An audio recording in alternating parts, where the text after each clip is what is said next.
Hey, hey, happy Thursday. Hey, welcome to Lighten Up with Latisha. I'm Latisha, your host, and welcome to another episode here on this very lovely Throwback Thursday. And we are back to talk about the best man. I was about to say best man holiday, best man, the final chapters. I'm so glad you're here. We had a great time last week. We talked about The Best Man, the original movie. Then we talked about Best Man Holiday a little bit, just kind of glossed over it a little bit so that we get the backstory. And then we dived right into chapters 1 and 2 and had a lovely time getting reacquainted with our favorite gang from The Best Man. So we talked about our harps about Harper and Robin and Lance. Um we got the updates on everything that's going on, and then now we are over to chapter 3 where we are going to get more updates and they're inserting more stories about their children. So welcome. Just a little bit about Lighten Up with Latisha. This is going to be my new podcast. Welcome to YouTube. Welcome to Facebook. Hey y'all. I see people are in the room, but I can't see who you are until you start commenting. So don't forget to like, share, comment, and don't forget to subscribe to this brand new YouTube channel, Lighten Up with Latisha. I appreciate you being here. Go ahead and comment. Let me know that you're here, who you are, and let's get ready to chat. But Lighten Up with Letitia is about lightening us up, lightening our load, lifting each other up, and we're laughing all the way through it and sprinkling a little nostalgia around the entire thing. So we're talking about like tackling real issues, but doing so in a life lesson sort of way, but also, reaching back and looking at the things that we absolutely love in order to learn where we are today. Hey, Kim, how you doing? Welcome. Good evening. I know you said you didn't watch it, girl, but that's all right. You love The Best Man. Did you watch? Did you see Holiday? I know everybody in the world has seen The Best Man, but did you see Best Man Holiday too? I have to admit, like last week, I said I was not a fan of Best Man Holiday mostly because the only thing I could truly remember about it was the fact that Mia passed away, and I was like, it's sad. It just wasn't very. I don't know, but I'm glad I rewatched it when Best Man, final chapters came out because I got a newfound appreciation for it. And I was like, okay, I can deal with it now. And actually, there were a lot of really good parts, lots of funny parts. So it wasn't all doom and gloom. That's the only thing I can remember. That was my first impression of it. But actually, it filled in the blanks in a lot of the stories. So if you didn't watch the chapters 1 and 2, you're gonna have to go back and watch those. Or you can I did a recap of it last Thursday. So Kim, you can go back and watch that one, where it gives the updates on the new characters. So the next thing we're gonna do is go ahead and go into chapter 3, which was called Black Girl Dreaming. And I believe it was called Black Girl Dreaming because this is where we get to see kind of where Robin is beginning to dream about a new life that she wants versus the one she has. And as a matter of fact, she isn't the only one. So, all right. So it starts off with a montage of the calendar and they kind of flipping through the years. Because, last week, chapters 1 and 2 started off in 2015, which was 1 year after Mia passed away. So then they started flipping the calendar and showing all the different things that they were doing, that takes them all the way to 2021. And that included Harper being on the cover of Black Enterprise, Robin starting her food subscription and getting more involved in civic matters, like rallies and things. Jordan was on Variety, the cover of the magazine Variety, and wooing celebs to come over to MSNBC, where she's an exec. Um, Candace and Julian's home life begins to revolve around the fact that obviously they have a school that they own, always looking for, funding and that sort of thing. But this is involving her research journey all the while that she's in school. Then Shelby starts LB Lifestyle brand, selling shoes, I think like perfume and some other things. She's what the housewives, she was housewife of Winchester, I think it was. So she's doing what housewives do. They're entrepreneurs, they build new businesses and use their celebrity to be able to promote that business. And I think she has like 1.3, I think, million followers, I think she said. So she's just a shoe in to be able to start a new brand. Then they get to 2020 and Spivey Enterprises opens the Grand Spivey in Paris in January, and it's all big and grand. And of course, you know what happened in 2020, so it also closed in December of 2020, unfortunately, and that caused some tension that we'll talk about a little bit later. Um, and then they go on to show the worldwide Black Lives Matter rallies, where Robin is front and center. She is at every rally. She got the signs up. She got her baby with her. And then of course Lance and the family are remembering Mia. The kids are growing up, so we see them clearly older than they were previously. But then we start to see pictures of and the glimpses of all the different things that Lance is trying. He basically is lost without Mia. So he is trying every single thing. Like he started Sullivan Motors, like a car dealership. Then he became a sportscaster, but he don't know how to act. He acting all wow. He's super aggressive. He threatening to beat up Stephen Smith. So that just wasn't working out. But then in 2021, Harper drops a new book. And then this is where the story begins to pick up again. And he's at a Costco or some type of warehouse place where he is signing autographs of his new best-selling book. It's called 90 Day Guarantee. So then he's with his friends. He's basically like, you know what, this is gonna be the last one. He's tired of this. He wants to be taken more seriously and wants to be more like a Langston Hughes as opposed to what is, his pop culture writing, even though he's been very successful at it. Meanwhile, Candy is griping about the issue she's having with her advisor. Remember, she's in school, and not only is she in school, she's also the whole purpose for her PhD is to she's getting ready to, I guess she's in the middle of her thesis portion, and she's having an issue with her advisor. Her advisor is not really believing in her subject matter, and her subject matter is very personal to her. She wants to have a plant-based education, specifically to find like herbs and things like that, specifically to find cures or remedies for her daughter's anxiety. So she's really excited that she got accepted into Dr. Temple, who was, I guess, her the professor that she looks up to. He's a black professor, very prominent. So she's really excited when she goes to meet him. But they're showing a busy life at home. The girls are, of course, like I said, not only do they have the school, but their girls are very busy. Lots of activities, all that sort of thing. And another thing, okay, so okay, I hate to be so hodgepodge. I tried to put these in categories, but it didn't work because I did it at the last minute. So I was like, okay, well, whatever. It is what it is. But this is how it plays on the show.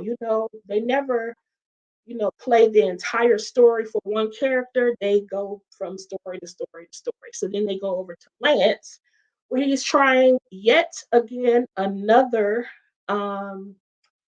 idea. He wants to be an actor now. So, he already has the celebrity and all that sort of thing, but he's terrible at it. So, but I thought it was funny though, because the commercial that he was meant to do ended. It was something about by Dior.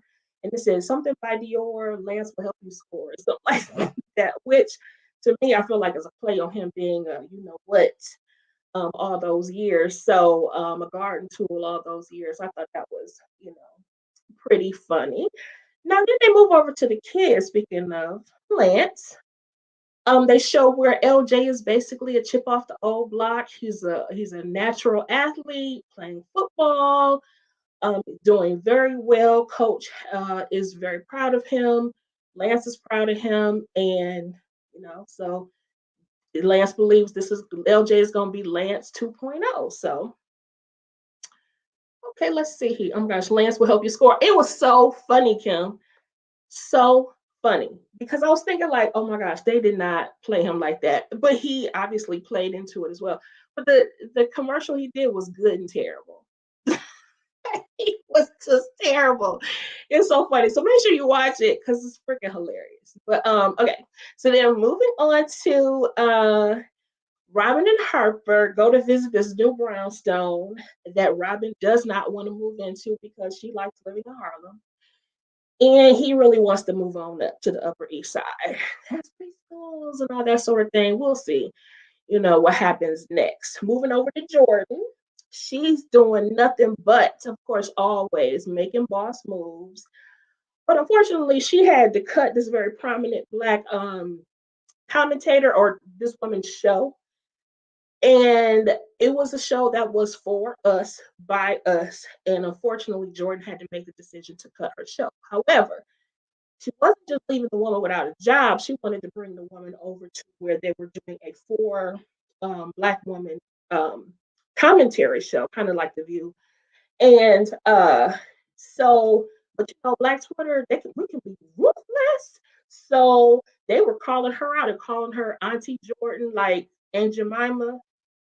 Basically, oh Lord, they were lighting her up on Black Twitter. And, she was lightweight upset about it. But she's like, I'm not going to respond. I'm not going to respond. Um, but when she goes to meet with the ladies, they have kind of like a women's gathering, stuff like that. Kind of like I think it was a book club. They were supposed to be at a book club.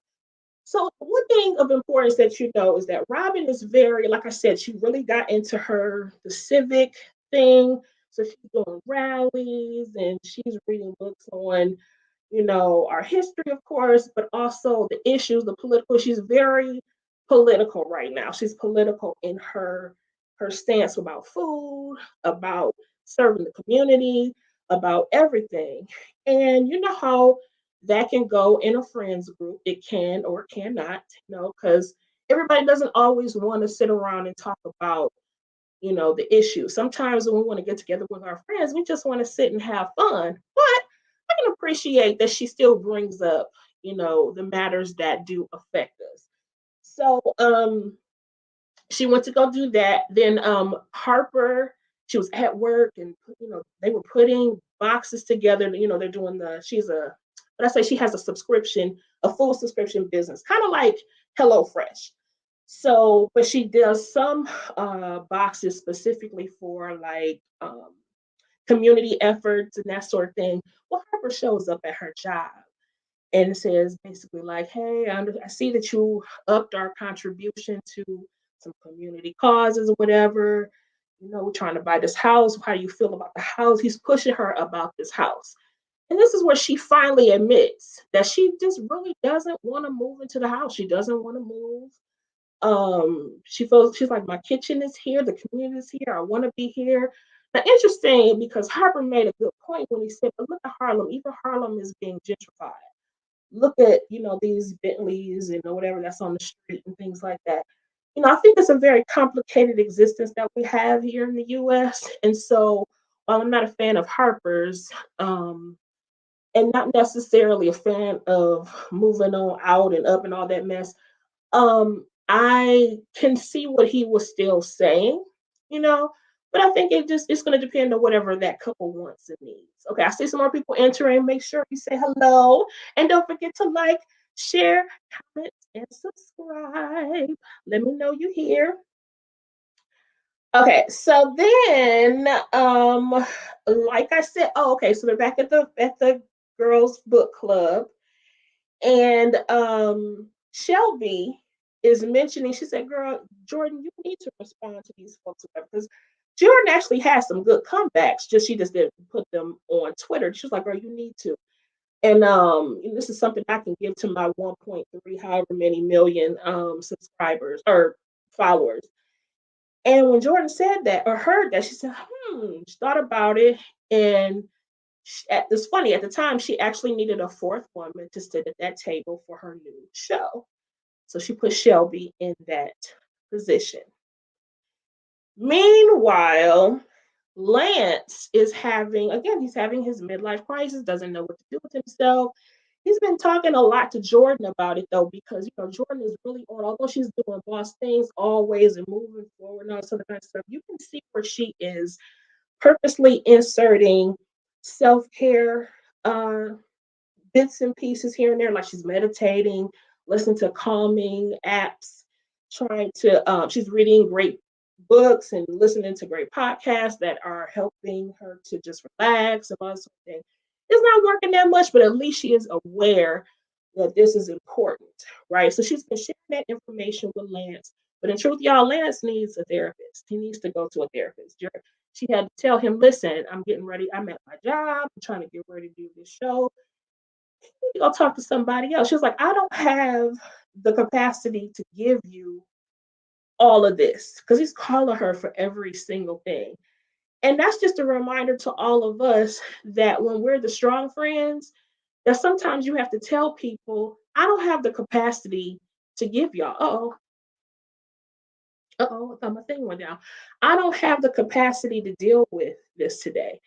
And I hope everybody um you're able to tell that to your family and your friends. I've had to tell, like, there's some people I know that every time I talk to them, they're talking about their aches and pains, and they're talking about all the crazy. I was about to start cussing. The crazy stuff that's happening to them, and sometimes you just don't feel like dealing with that. You just don't feel like hearing that. Never mind, did they bother asking you whether or not you had a good or a bad day? Sometimes you just can't give people all of that. So in that case, I think we should that should just be a reminder that, hey, go do something else. Go read a book. Tell people to go read a book. Tell people to go listen to a podcast. Tell them to go watch a video. Tell them to get an app. Tell them to go talk to somebody else, specifically a therapist, so that you're not always being burdened with their problems. Okay, that was my little soapbox. So moving on. Now Shelby is on the show. The show's called From the Culture, where she joins three other women. Um, but she came on as basically Shelby the housewife, and child, the reviews were just terrible. They like the show. People like the show. They like the concept of the show, but the fact that Shelby was on there acting a straight up fool, they did not like all that. So interesting. Normally, you would think she'd be like, oh, okay, well, if I don't want to deal with it, I don't have to deal with them. If they don't like who I am, too bad. But the truth is, Jordan said, girl, no, I'm not firing you. I want you to come on, but I'm going to need you to dial it back a little bit. I need you to be less housewife Shelby and more debate team from college Shelby, which we never knew she was on the debate team. We never got that backstory of Shelby. I love backstory. So I love hearing more about how people were before. But she has an insecurity about the fact that, she's not sure that people are actually going to like serious Shelby. So her name is Shelby Victoria Taylor Spivey, and Q had to give her a pat on the back and tell her, listen, you are who you are. Just go out there and be who you are. People are going to love you just the way you are. She went out there, did her thing, and the audience did love her. The only thing I will say is, while I do think sometimes we have to make changes to fit in a specific position, I don't feel like you should have to change your entire personality just to to fit in somewhere. Now, in truth, I think her real personality, or her more authentic self, was who she actually had showing up. But what I didn't like was, I felt like she went from housewives to a congresswoman in dress. You know, in truth, she does like to be more trendy. What I'm saying? She doesn't have to be, housewives fabulous all the time. That may not be her thing, but she was suited and booted up to her neck. And I thought, is that you either? Girl, you could have worn your trendy stuff. She's still very fashionable. Shelby always had, oh, let me put this up. Because girl, I can put these up now. Look. Hey.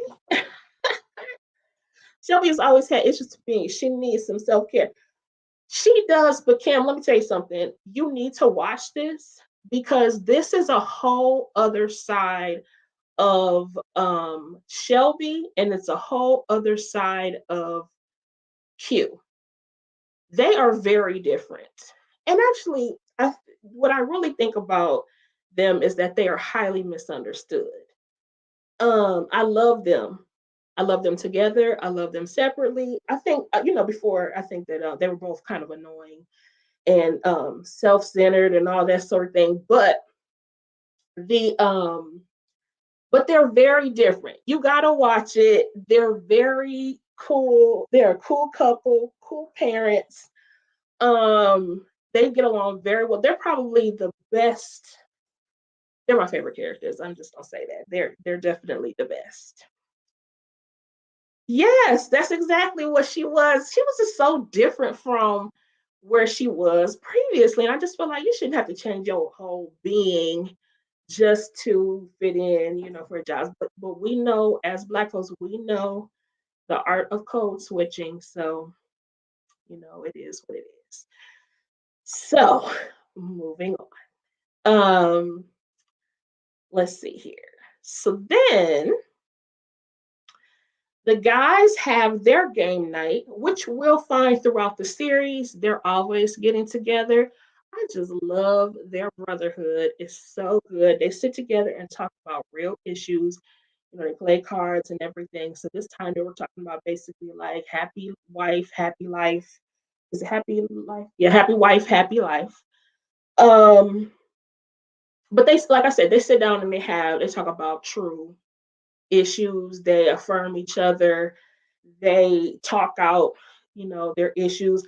I feel like they're much more communicative than the women are. Their brotherhood is just very solid.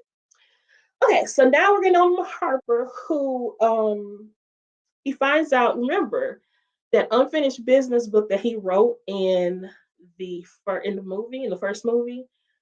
They his publisher was shopping it around, and now they want to make it a movie. So we talked about that last week. But the movie execs have an issue with one of the characters, specifically the merch character. And so they're going to have to address those. Now, we didn't see much of what happened in regarding that in this episode. We're going to see it later on, probably in a couple of weeks. We can see where Jordan again is trying to self-soothe. Um, oh, and let me just tell you too. So she has this assistant, Nicole. You could tell she is like Jordan Jr. She's like Jordan in the making. She's gonna make a really good executive one day. But also as an intern, LJ, Lance's firstborn, LJ is also there as an intern. And earlier in this episode, oh wait, no, I'm sorry, it wasn't early in this episode. But anyway, this is a foreshadowing. So Jordan says to LJ, you know, you don't have to wear your school uniform to work. You can wear whatever you want. And so that's the foreshadowing. And you could tell he had a big smile on his face after that, because later on you're gonna see. So then Harper and Jordan meet for lunch. Now, one of the comments that was made at their lunch when they were talking about, because talking about they have going on, and of course he wants to buy that home and he wants to do this and that, whatever. He's very ambitious, and to who else is so is Jordan. So he made a comment that because he was talking about the book and how he really wanted to start writing again more serious literature and not just the popular stuff. And he said, but everybody's telling me I should just stick with the popular stuff. And she said, well, what do you want to do? He said, I want to do the more seriously. She said, okay, well, you do it. Only you know how to do you. And only you know who you are, whatever, something like that. And he says, like you. It was a small moment, but it was a moment that confirmed just how close that they actually were. And to me, a reminder that they were the ones that were supposed to be together. So instead of him and Robin, because you know how I feel about them two getting married anyway, I was rolling my eyes. She should have said no when he asked her. You do too. Okay. You can see they have grown and are emotionally intelligent. Yes, absolutely. I love I'm assuming you're talking about the guys. Yes, they are or even Shelby and Q, very much so. They're so much different and as to be expected. I mean, these people are in their mid to late 40s now. Hopefully, by now we have grown to be much more wise and more open to life and more mature than we were, 20 years ago. Okay, so then, okay, Harper gets a call. He needs to go pick up Robin from jail. Why? Because she was involved in another rally. It was, but he was highly upset because she actually had their daughter with him. I think that that's another thing we have to. It's a reality for us. How do we address that? I think it's always a discussion. And unfortunately, Harper and Robin are just not good at discussions. She does her thing, he does his thing. They never come together because they had a rift in this conversation. He went to go pick her up and he yelling, "Don't ever take my daughter in the with you like that again. Don't ever do this." And she's like, "Don't ever tell me what to do with my daughter." It was just a big mess. But I still think that that's something that is discussion worthy. Like when we go to teach our children about civil disobedience and things like that, whatever. Yes, there is a line where, yeah, okay, you want to make sure everybody is safe, parents and children are safe, but also you don't want to shield them from things um, that are real life things. There's been plenty of children that have been in rallies and on the civil rights walks and all that sort of thing. So in this case, I think I agree more so with Robin. What do y'all think? Would you take your children out to the like I know when we have walks here, when we have anything that's going on, there's always children there. I think it's important for our kids to know they're going to be our next leaders. So they need to know, be walking in the trenches with their parents. You know, that's just me. So then they show a scene where Lance he's I don't know, he's doing something at home, like laundry or something, I don't know. And the sportscaster comes on and he's talking about this new rookie that's on the field, and he has the potential to wipe out all of the stats of these previous greats, including Lance Sullivan, blah blah blah. And Lance, of course, is yelling at the TV, but this is a foreshadowing of what's coming next because he feels like his stats are being threatened.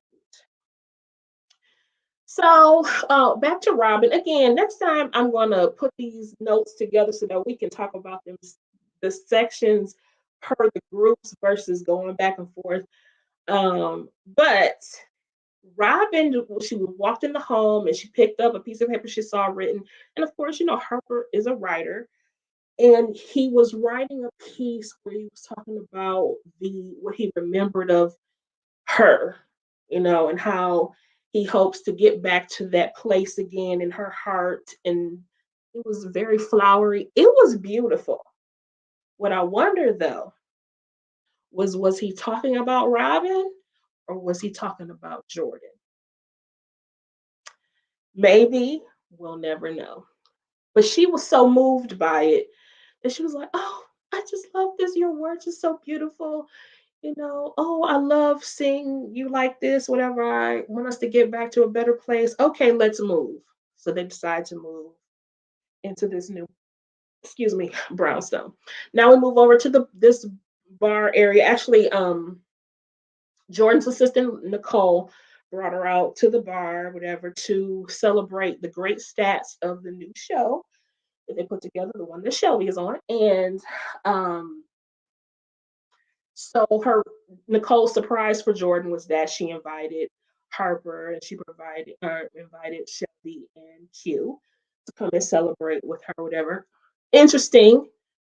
She invited Harper, not Robin and Harper. Just a side note. And then as they're sitting there, one of Jordan's old flames, Demetrius, comes up, and he comes out of nowhere. He's basically like, "Oh, do you still like this particular drink?" Blah blah blah blah. We'll talk about him more in the next episode where he shows up again. But as they're sitting there talking, Lance is on the TV screen where he makes the announcement that he is going back to football. And then the episode went off. Child. So, how's that for a recap of chapter 3? Tell me what y'all think about that. What those are some of the updates again. So the Merch family, Merch's family, him and his wife, they own a school. They're dealing with lots of activities for their kids and everything. Lance is lost without his wife, trying to find his way in life. Jordan is making big moves, but she's trying to add some self care. Shelby and Q are navigating this married life, newly married life, and but they fit. We'll get more into them in the next episode. And yeah, girl, he decided to take his old ass back to football. Now, I'm not age shaming, child, but let me just tell you that they started off the episode 4 with the stop. Come, Patrice, you're gonna appreciate that. Drop, shut them down, open up shop. That's what they started off with Lance being the comeback kid at y'all age 48. Sir, what are you doing? Sir, 48 years old. Oh, but Kim, child, he didn't ran through. So last week, we were talking about when Q and Shelby got married. So they got married. That man had an affair. He was acting like a jackrabbit. He hit at least 4 women on the island. And I'm talking the driver, the tour guide, you know what I mean? So he needs he needs a relationship. But he said he didn't want to, he he's afraid, he's grieving. So he's like, "Oh, I don't want to get that involved again. I don't want to care that much again because this is just so hurtful." Yes, he reverted back like he was on the field the first time.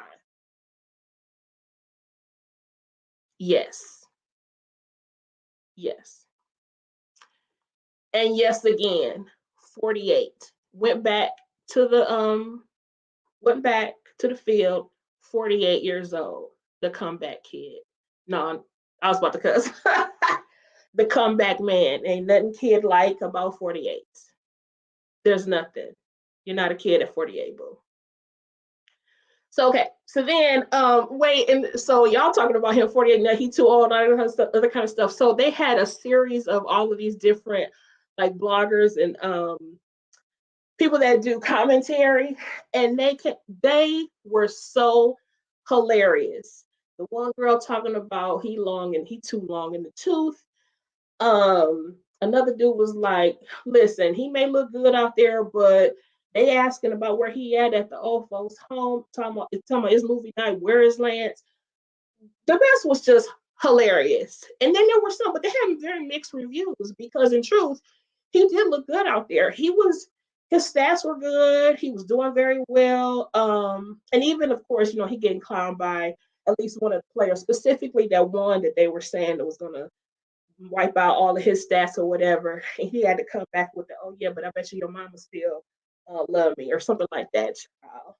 But like I said, the commentators were just hilarious. So then lost my notes. Okay, there we go. So okay, so now back to reality, child. LJ he comes home, Lance all happy coming home. He started getting endorsements already or whatever, came home with these brand new sweet, pure white and silver kicks. Gave him the LJ. He's like, oh, these are new kicks for you. You can wear them to practice or whatever. And um, come on to practice. He's like, don't forget, I have an internship with Auntie Jordan. Oh, by the way, so Jordan is all of the Sullivan kids' godmother. And she's gonna prove just how great of a godmother she really, really is um, later on in this episode. So also, Q, one of the things he talked about with the guys was that he was upset that that Spivey Paris closed, and so he said me trying to do something new and enterprising cost my dad a lot. It cost him a lot, whatever. And I feel like we have to work double the amount of time and efforts in order to build that money back up and to build the business back up or whatever. So he's basically like shopping around some properties. He thought he found something. He was like, yeah, it has this. There was a buyer that was going to pay buku bucks for it, whatever, getting ready to take that information to his dad. Then Q and Merch chat over those particular woes. Uh, and as they're leaving lunch, Merch, Julian, as he's with his girls. All the girls, in fact, it was so cute, y'all. Q and Merch got together for like a lunch date. Everybody was dressed up, but they brought their girls. So the guys sat at the table. They both had their suits on and everything. It was like high tea kind of. And then the girls were very cutely dressed, high tea time at their own little table. And so anyway, so Merch left. He had his girls with him. They went to go catch a cab. And as the cab pulled up for them, and then on the other side, this woman, this Karen, this Becky, this Linda came over and threw her dog in the car and said, "This is my cab." And he's like, "No, this is our cab. They pulled up for us." So there was like a, whole situation. And you can start to tell that Merch is starting to feel very, well, he's been talking about this the whole time, how he doesn't feel seen. Oh, by the way, so this episode, chapter 4, is called The Invisible Man. And it's basically about Merch and how he feels invisible and you know how that situation goes. It can make you feel so powerless because, of course, the whole thing, um, yeah, yeah. I'm about to talk about it. I'm only gonna kind of glance over it because it made me so angry, and this is lighting up. So I don't want to I don't want to bring us down with it, but it is something that actually happens. We see it all the time, and how of course she gets to crying and oh my gosh, you're yelling at me and all this other mess or whatever. Oh my gosh, I'm so glad you're here. Police are coming up, and he's in front of his girls, and he didn't want to let go. He was like, "This is our cab." No, even the cab driver, black Jamaican dude, was kind of like, "Dude, just let it go." He was like, but this is our cab. This is our cab. And you can tell because one of the girls was already in the car. And so you can tell that he was very torn. And then finally, even the police officers, they weren't mean actually, but still, it could have just gone completely different. They were kind of like, this guy just, it's fine. It's another cabs are a dime a dozen here. It's okay. Just get the next one, let her go. But that is what happens so often. White women are protected, and um even the white cops were kind of like, just let her go, let her have it, and just keep it moving. So he just said, okay, fine, we'll get another one. But you could tell it was upsetting to him, and it was upsetting to the girls. Now, interesting, when the girls got home, the two of them were arguing, having the conversations that we always have regarding this particular issue. One girl was like, "Well, what was that? What was he supposed to do? He could have gotten his, head blown off or whatever. He had to back down." She was like, "No, he just sat there and just let her take it, whatever." We all, as Black folks, we had those conversations all the time, and it's upsetting to us. And then in that circumstance, though, when we're in it, we have to make a decision. And I think he made the right decision. It hurts, but it was still the right decision for him not to escalate the situation specifically because he has to. So anyway, moving on because I can feel myself getting hot about it, and it was very upsetting. Woo! Very upsetting. So moving on. Candy is at home. She's smelling herbs, writing papers. Um, because again, she's trying to find a more natural remedy for her daughter's anxiety. Um, so very her resume, yes, it is. Yes. For especially because we live in a world where we say men are supposed to be the protectors, and if they feel like they can't protect, it is you feel powerless, and it's very upsetting. Very, very upsetting. So I'm gonna do my little commercial again. For those of you watching the replay, don't forget to like, share, comment, and subscribe to my new channel. All right. Okay, so then we get into we're back at the Spivey home. And Shelby is still now, she may not be a housewife anymore, but she is very much still a a social media star and influencer and content creator and all that sort of thing. So she is always in front of the camera. She's doing a video, notices something. It didn't look like anything to us. But she begins to feel old. And her daughter made a couple comments or whatever. She was like, "Oh my gosh, excuse me. I really think my." She's starting to realize just how much her daughter is like her because Q, who is her father, Kim, Shelby's baby. She's a teenager now, but Shelby's daughter is Q's daughter. So spoiler alert for when you go back to read or watch. But she doesn't call him dad yet. She knows everything, but she doesn't call she still calls him Q. And she uses it as an opportunity to guilt him into things, or she tricks him into things. He falls into her web every single time. He's buying her these expensive purses. She's like 16 or 17 years old. And, just why do your 16, 17-year olds need bags that cost whatever stuff they can't afford, basically. No, now they can, the spiders can afford it, but is what it is. So um he goes into this thing like, oh well, Sheldon was like, you cannot continue to be her friend. Like you have to learn how to parent her and can't just be giving her bags, whatever. He was like, no, she actually has an investment strategy, and I'm just investing into her investment strategy or whatever. Shelby started laughing, of course, because he's like, oh my god, she really played you. Like she really is me, and she played you. So then now we get over to Spivey Enterprises, and Q walks up. The dad is so upset with him about. Remember, I told you he was shopping the properties around.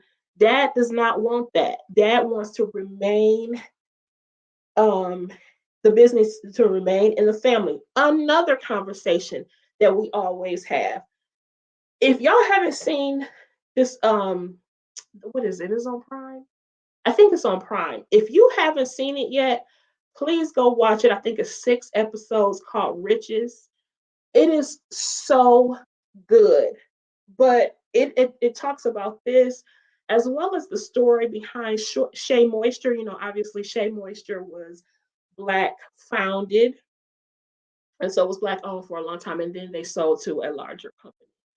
It's a conversation we need to have because we always have to decide whether or not we are going to have our Black owned business, keep our Black owned business Black owned, or if we're going to allow investors to come in to, level up the brand, money wise, and whether or not it will still remain Black owned.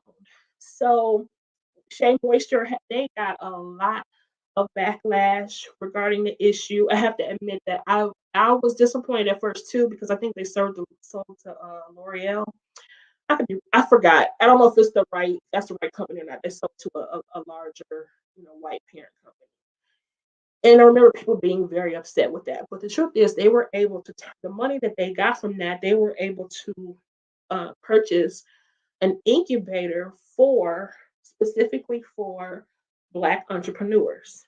So they used it to invest into our community. Everybody doesn't see that as something. Some people still see it as a sellout move. At first, I was like, oh, without all the information, it's like, okay, we have to be able to make those decisions. I think what I'm more disappointed in was that it was a black owned company that sold products for black folks.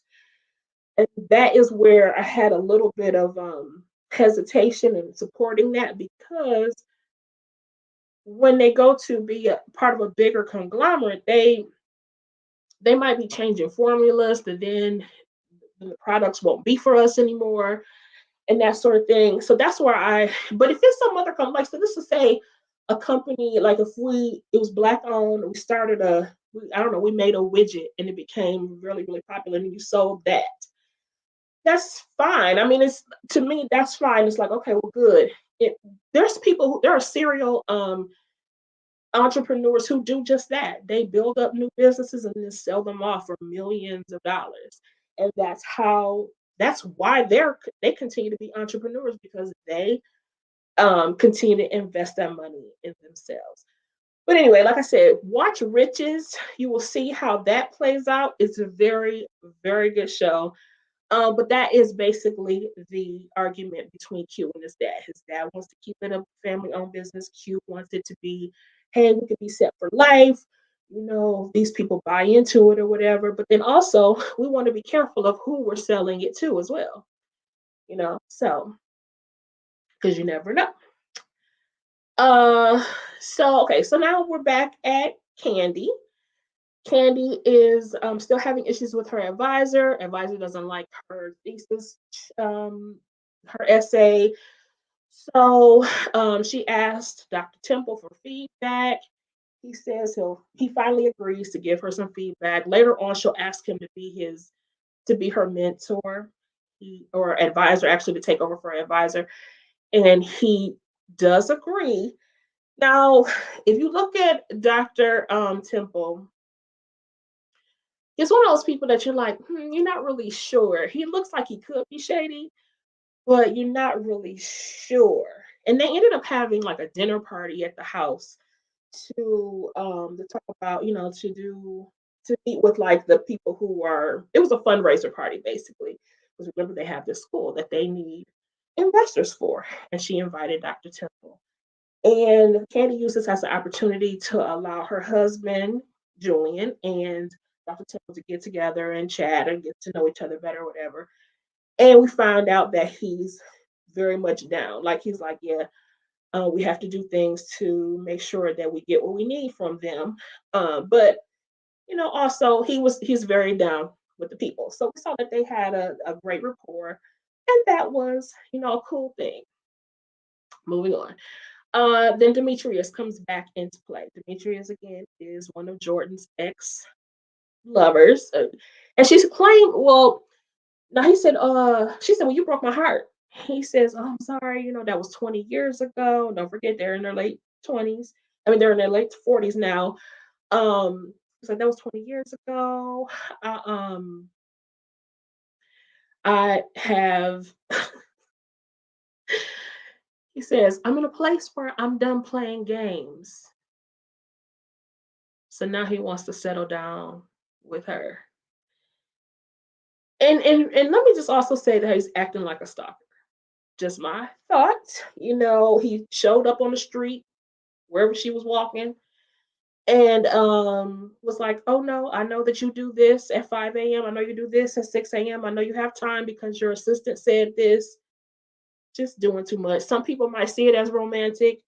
I see it as I don't know if I want you to be, if it feels like stalking to me. But he basically was saying how he wanted to get with her. And I was thrown off by him saying I'm at a place where I'm done playing games. So now because you done playing games, now I ain't no holla back girl. I ain't no holla back girl. But not stalker tendencies. I say we got to be cautious, folks. I mean, knowing your schedule, walking up on you on the street, that gives follower. Sounds like follower. That's what it sounds like to me. but it is what it is. Anyway, she does agree to go out with him. But then we're gonna move on to Robin. So Robin and Candy are walking. They're at the farmers market. Insert Mr. Ja, who's a farmer there, who she normally gets produce from. He's the fish guy as well. And so very handsome, very nice. Now insert Mr. Ja, who is out of shiitake mushrooms because he donated them to um the night community market. He's also spent time in Ghana. He has joyous energy. This is all the things that Robin is saying about him when she's explaining this to Candy, but then she actually gets a chance to Candy meets him. I said all that to say that basically he's more Robin Speed than Harper. She was very enamored with him. Her voice dropped when she was talking about him, and just is very excited to be talking about him. So, girl, let's get the shirt. Girl, that's an old saying. Ain't no holler back, girl. Ain't no holler back, girl. That's old. I guess we old too, though. Whatever. But anyway, we have Mr. Ja in the building. He has entered the building. All right. So now the guys, they had their own kind of conversation, explain, what happened to them. They talked about what happened to them. Lance even mentioned that he had a Karen situation. I guess a new neighbor had moved into his neighborhood and called the police on him when she saw him. He was living there already. How did she call anyway? But of course, police know him and everything. He also donates to them, and it was just a small scene, but it was again very impactful. Then insert them. Jordan is heading to work. She's walking down the street, and who does she see come fabulously walking? LJ, baby. Insert them. LJ is looking fabulous. I mean, the heels and these little block heels, super cute outfit, just very fashionable. So when they go to the office, LJ begins to tell her that he is non-binary, and he wanted to tell her. So I'm sorry, they wanted to tell her their pronouns are they and them. So Jordan is very much like, oh, okay, that's great. Now, did you tell your dad? Of course, they have not told their dad yet. So Jordan is like, well, if you need me to help you, I can help you. I know how your dad can be. And you know how Lance is anyway, very archaic. He was archaic when he married Mia. So, just that whole caveman situation, you know what I'm saying? So they can all guess that Lance is probably not gonna be happy with it. But guess what? Deal with it. You know? Yes, LJ. The pronouns they and them. Okay. Now back to Spivey Enterprises. Q comes. Oh, I meant to tell y'all this part before. So when remember I told you they went to go talk about the dad. He went to talk to his dad. His dad was upset. He's trying to sell the house, the properties, blah blah blah. And uh, Q is talking to Miss Ursula, who is probably Daddy Spivey's boo thing, but she's also the secretary. And she has some concerns. She's like, listen, I don't think your dad is as sharp as he was before. I think something is going on with him. He has been he fell twice already. And Q had already asked him about his hand. What happened to your hand? He claimed that he had like what was it called? Like pinchers or something like that. A pinched nerve. That's it. Said he had a pinched nerve. But in truth, he had actually fallen. She said, your daddy's been falling. He's fallen a couple of times already. I tried to get him a cane. She said he accidentally paid me 5 times last month, and he hasn't parked his car in in the garage, that fancy luxury car he has. He has like an Aston Martin or something like that, that it should not be outside getting wet in the rain or anything like that. So she said something must be wrong. He's like, yeah, I agree, something must be wrong. So him and Shelby go, and they go and show me exactly why I love them so much. Shelby calls Q. Wait a minute. First of all, Q and Kennedy are sitting down again, and she's like, "Why can't you buy me this purse, whatever?" He's like, "No, you're not gonna get me caught up no more.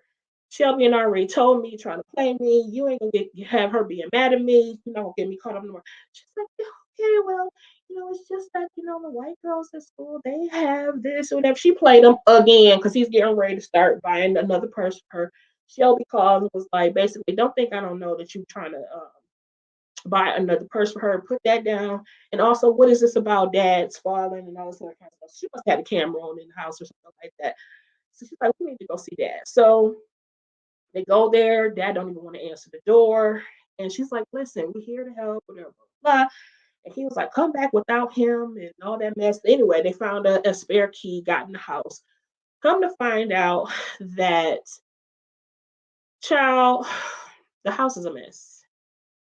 Check on your elderly people that live at home, that live in um their homes or apartments or whatever. If they live alone, make sure you are checking on them regularly to make sure that their homes are clean, and that, because he's a whole hoarder, stuff everywhere. And Q was so upset about it. Just he crying and hollering. They start hollering at each other, and then finally Shelby's like, "Just stop. We want to help you, Dad. We want to help you, whatever." So you can tell that there is something going on with his dad, and of course, the dad does not want to let go. And that's what happens with, our elderly parents. That is very sad to see when they can't be as independent as they used to be. You never want to see your parents lose their independence, and they don't want to lose it either. So it's a very sad thing, but it's a reality that we deal with when as our parents begin to age. So this again, why I love this series so much is that they are tackling real issues. These are things we are 40. If you're in your mid to late 40s, you're starting. That's what the stuff you're dealing with. Elderly parents, um, sickness, and that all that sort of thing. And in this case, they need help, and his dad definitely needs help around the house. And then later on, they actually do a whole family thing, which I loved because even Kennedy was there, and they were helping him, clean the house up, clear it up, whatever. And as Kennedy, of course, she didn't want to be there initially, but then she picks up something, and Granddad comes over, and he begins to tell her the different stories of the things that are in the home. And that's why it is so important for us to. It was a perfect example of sitting at the elders' feet and just getting our. This is where we get our oral histories from. You know what I'm saying? Stories that are passed down from generation to generation is because we get it from our elders. They're the ones who know the information. They passed on what was told to them. And so he was able to share pictures and stories and trinkets and everything with his granddaughter.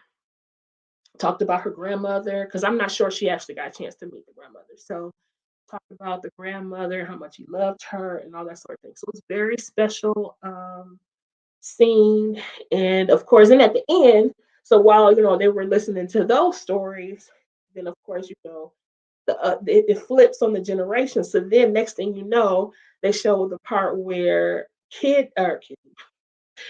Kennedy is driving her granddad in her sports car, or maybe it was his sports car. I don't know, but anyway, driving fast in the sports car and everything, bumping the latest music and stuff like that. And Shelby was like, "Oh my gosh, she really is me 2.0." So it was very cute, very fun. But again, they helped them clean up and everything. So hopefully, that will continue to, they'll continue to have that relationship where they're passing down more information. So, what else happened? So then, okay, so now back to Lance Child. At this point, he was doing all right at first, and then he started to get thrown around the field. And basically, they was like, "Child, that was the quickest. What did they call it? They said that was the fastest comeback in history, and they said it's over. But the coach actually said, "Hey, I got another proposition for you. Like, child, we don't need you to be on the field. You're a legacy.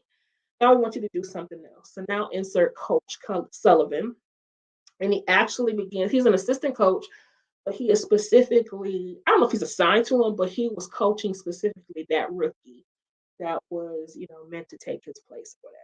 So, let's see. So of course he quits football, but now he's finally found something he is passionate about. Because remember in Best Man Holiday, he talked about his three loves was love, family, football. So I think he's always known that he wanted to do something in football, but he just couldn't find his foot. He just didn't know exactly what he wanted to do. And now he's pretty much pretty at a dream job, doing what he loves to do. And now he can teach his these new upcomers, what they need to do, what he learned. So then he goes home, he's all excited and everything. LJ comes and tells Lance that they're quitting football and that's not their dream.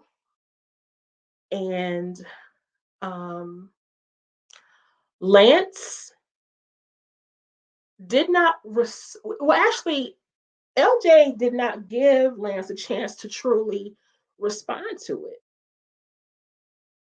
They made the announcement, then they walked away.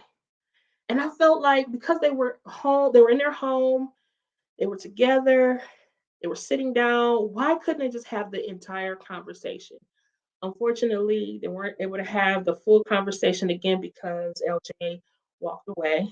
And just kind of left their dad waiting. I mean, just to, I guess, to process just the fact that they didn't want to play football anymore. So then they move on to something that was actually kind of funny because there's a series of daydreams going on, including the one you said, Kim. Now you said, Robin, be careful. Now she daydreaming about this man at the farmer's market. She made some mushroom tarts or something like that with those shiitake mushrooms, maitake mushrooms that he bought her, that he gave to her. And he was like, "Oh, these are really good or whatever." But it was very dreamy. It was so funny. Like hair was blowing in the wind, all this other kind of mess. But then Merch also had a series of daydreams where he ended up having, as he was walking down the street, he saw that woman, that Karen, that took the cab from him. She was sitting down at some little place with her friends eating. So then there was a series of daydreams that he had. He did the Arnold fist, and then they showed us all these different scenarios of what he wanted to do, including confronting them, giving them a whole history lesson of what was going on, and then him being chased by the Alabaster mob. He got beat on, and then in another scenario, he got beat with some yoga mats by her and all her friends. But ultimately, he swallowed it again and then just walked past them because again, he's a black man in America, so he just walked past them. But then later on, he was, like I said, his house is always buzzing. His wife is always doing some kind of research. The kids have some activities, whatever. And so he had been taking on a lot more of the domestic duties since Candy had been in school. So he was sitting down, folding clothes, and he was watching Lance on TV or something like that. And then I guess a commercial came on and they were highlighting MMA, which is I forgot what it's called, but the wrestling, excuse me, the fight wrestling, the MM, you don't know what MMA is. It's the ring fighting. It's not quite boxing. It's more like wrestle fighting, kind of something like that. And so he saw a commercial for it, and you could see that something was a brewing. in his head, and then it went off. So to be continued. So I really enjoyed both of these episodes. Again, we got a chance to see when they inserted the children. All of the kids made an appearance in these two episodes, including Harper and Robin's daughter Mia, because Merch and Candy's daughters often babysit her. So, like when the parents want to go out, the girls will babysit little Mia. And then LJ, of course, we saw a glimpse of the other kids. We didn't get a chance to see them. We saw them, but we didn't get a chance to, like, they wouldn't interact with those kids. But LJ um, was the main, um, he was the main show. This one, too old for MMA. I don't know, Kim. I don't know. Now, I definitely feel like Lance was doing too much on football because they not only practice almost every day, and you have to perform, and you know, I think football is one thing, but MMA might be something a little bit different. I'm not sure that I see it any different than somebody maybe going hard at the gym. So, but we will see because in the next few episodes, we'll see. I don't. Okay, well, we will see. We will see. I don't know if you get the training for something. If you have the wherewithal and you have the will to do it, it might just be your thing. All I'm saying is, and it's going to be, I'm sure it's the theme, I think, of Best Man Final Chapters is that we all need to find an outlet of some sort. Jordan is alluding to it every which way, even though she's not completely immersed in it. She's definitely doing bits and pieces and stuff like that. So we'll see. We'll see how it goes. But I do appreciate you joining me this evening. If you're watching the replay, hey, don't forget again to like, share, comment, and subscribe. We meet here every Thursday. We're both on YouTube and on Facebook. Lighten up with Latisha. We are finishing, well, actually, not finishing out because we have 4 more episodes. So, the next 2 episodes, 5 and 6, next week, we're back with the gang. So again, don't forget to join me. Have a good evening. Hope you have a great weekend. And I'm trying to think, is there anything else I could say? Anything else you want to share right before we leave? If not, that's it. That's it. That's all. That's what Sister Tab says, right? Have a good night.